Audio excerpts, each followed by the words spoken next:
My brothers and sisters, how many of us pray Fajr and then rush back to bed?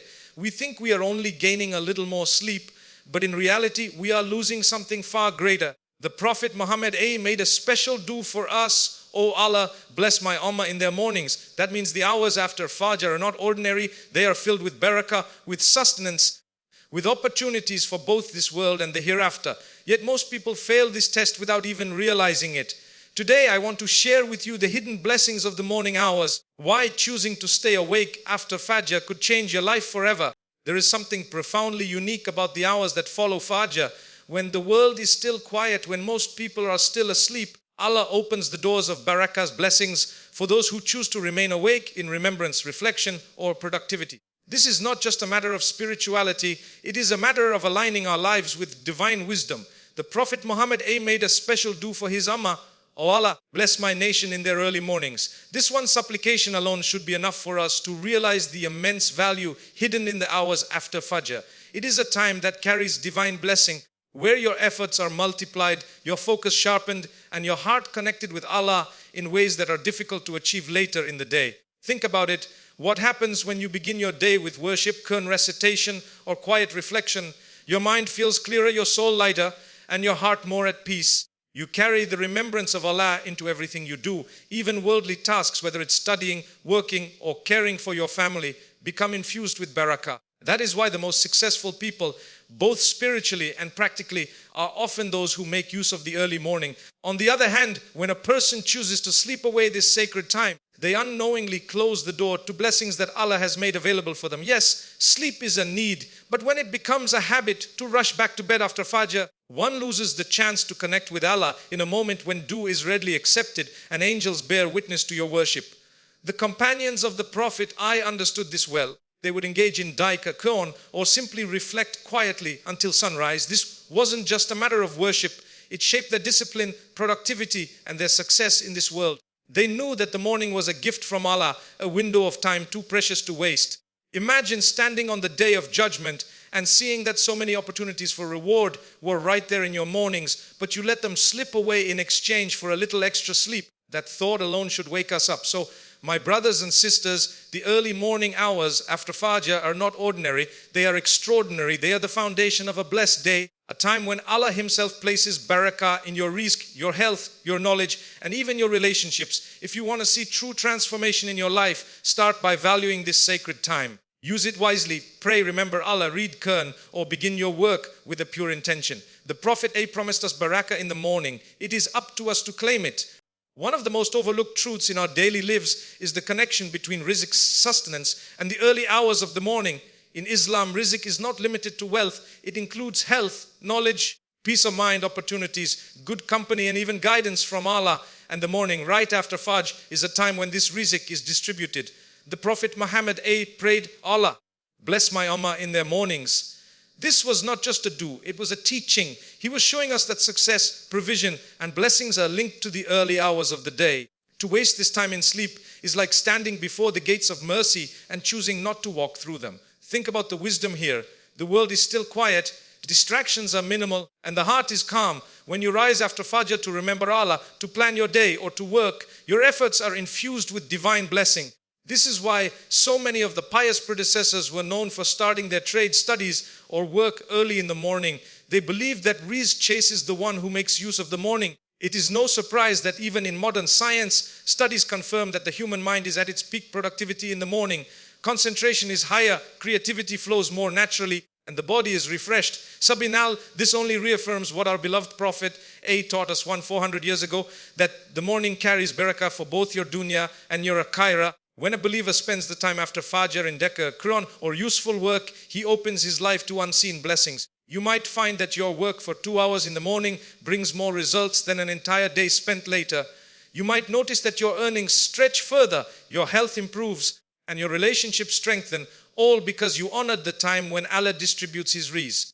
On the other hand, those who waste this time in heedlessness often feel their days slipping away unproductive, full of stress and lacking clarity. They may still earn money, but they miss the barakah, the sweetness, the ease that comes from aligning with Allah's wisdom.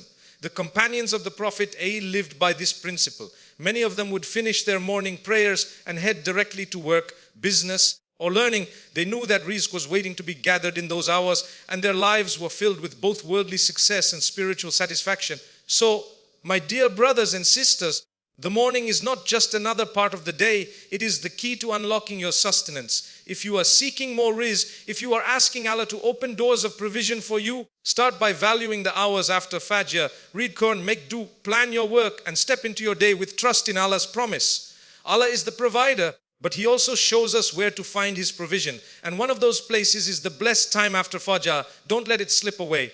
There is a reason why the time after Fajr carries such immense spiritual weight. It is not only the beginning of a new day, but it is also a moment when the angels witness your worship and when the heart is at its most receptive state. To spend this sacred time in Dhikr's remembrance of Allah and recitation of the Qur'an is to water the soul with light and guidance. The Prophet Muhammad once said, "The Qur'an is recited at Fajr and it is witnessed." So Surah Al-Isra 1778, this verse highlights that the recitation of Qur'an during Fajr is attended by the angels.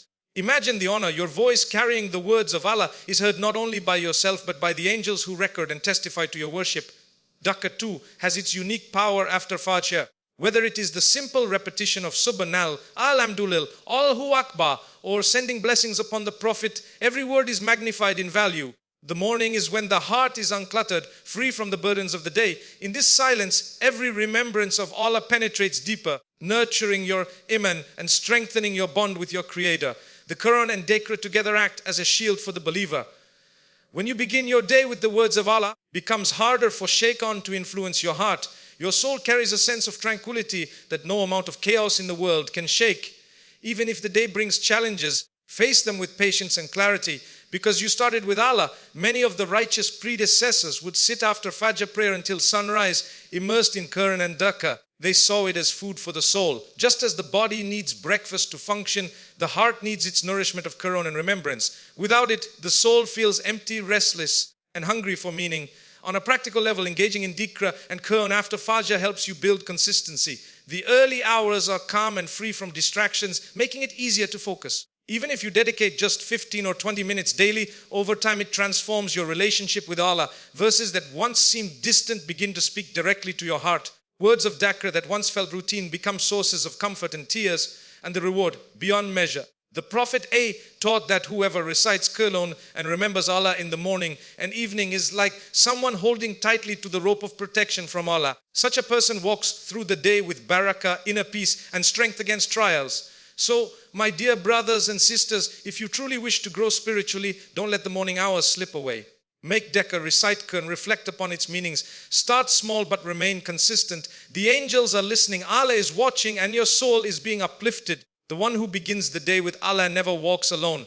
Life itself is a test, and within our daily routines lie hidden trials that reveal the strength of our discipline and the sincerity of our faith. One of these trials is what we do after Fajr. Do we return to our beds for the comfort of sleep, or do we discipline ourselves to remain awake, using this precious time in ways that bring us closer to Allah? This moment may seem small, but it carries a powerful test of discipline and self-control. The Prophet Muhammad and his companions understood that discipline is the foundation of success in both dunya and akhirah. After Fajr, instead of seeking more rest, they would engage in worship, remembrance, or productive work. This was not always easy. After all, the body craves sleep, but they knew that resisting this urge built strength within the soul. It was training the nafs, the self, to obey Allah instead of being a slave to desire. Self-control after Fajr teaches us one of life's greatest lessons. If you can master the small tests, you are better prepared for the big ones. If you can say no to the pull of your bed, you are more capable of saying no to sins, distractions, and temptations throughout the day. Every act of discipline strengthens your willpower, and every act of weakness makes it harder to resist future trials. Islam places great value on sabr, patience, and mujahidah, striving against the self. The early morning is a perfect training ground for both. You sacrifice a little comfort, but in return you gain spiritual strength, clarity of mind, and Allah's blessings. You may feel the test is small, but it builds a lifelong habit of consistency, and consistency is what brings transformation. Consider also the impact on your worldly life. Those who discipline themselves to stay awake after Fajr often find they accomplish more in a single morning than others achieve in an entire day. Their minds are sharper, their focus stronger, and their time more productive. This isn't coincidence. It is the fruit of Barakah placed in the early hours for those who overcome the test of discipline.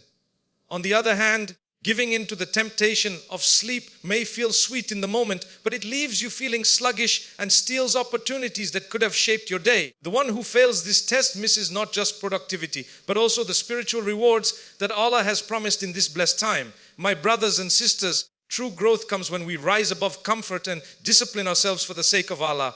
Every morning after Fajr, you face a choice. Will you train your soul to rise above desire? Or will you let your nafs dictate your actions? Remember, the most successful believers are not those with the most ease, but those with the most discipline.